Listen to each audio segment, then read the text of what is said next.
తూర్పుగోదావరి జిల్లా రాజమహేంద్రవరంలోని అంబేద్కర్ విగ్రహానికి ఎంపీ దగ్గుబాటి పురంధేశ్వరి పూలమాలలు వేసి నివాళులు అర్పించారు. నేటి భవిష్యత్తు తరాలకు బీఆర్ అంబేద్కర్ స్ఫూర్తిదాయకమని ఆమె పేర్కొన్నారు. మనుషులందరికీ సమానత్వం, సమన్యాయం చేయాలనే ఉద్దేశంతో రాజ్యాంగాన్ని నిర్మించారని పురంధేశ్వరి తెలిపారు.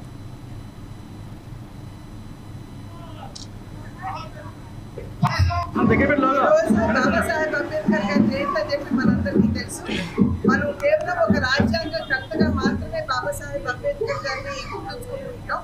కానీ గొప్ప దార్శనికుడని, సమసమాజ స్థాపనకు వారి జీవితాన్ని అంకితం చేశారని, ఏదైతే వారి ఆలోచన ఉందో సమాజంలో ఉన్నటువంటి వారందరికీ కూడా నిజమైనటువంటి న్యాయం చేయాలి, అందరికీ సమానత్వం తీసుకురావాలి అనేటువంటి సంకల్పం ఏదైతే బాబాసాహెబ్ అంబేద్కర్ గారి మనసులో ఉండేదో దాన్నంతా కూడా రంగరించి వారు మనకి అద్భుతమైనటువంటి రాజ్యాంగాన్ని అందించడం జరిగింది. అటువంటి బాబాసాహెబ్ అంబేద్కర్ గారికి కేవలం ఒక రాజకీయ నాయకుడు కాదు, వారు ఒక రాజనీతిజ్ఞుడు అని కూడా మనం గుర్తించాలి.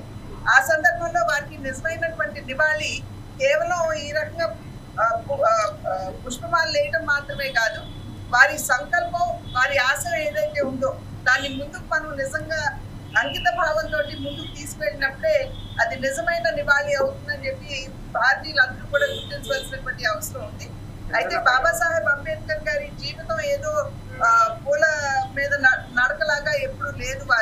వారికి ఎన్నో ఇబ్బందులు ఎదుర్కొని వారు పైకి వచ్చినటువంటి వారి ప్రస్థానాన్ని కొనసాగించినటువంటి విషయం మనందరికీ తెలుసు. అయితే బాబాసాహెబ్ అంబేద్కర్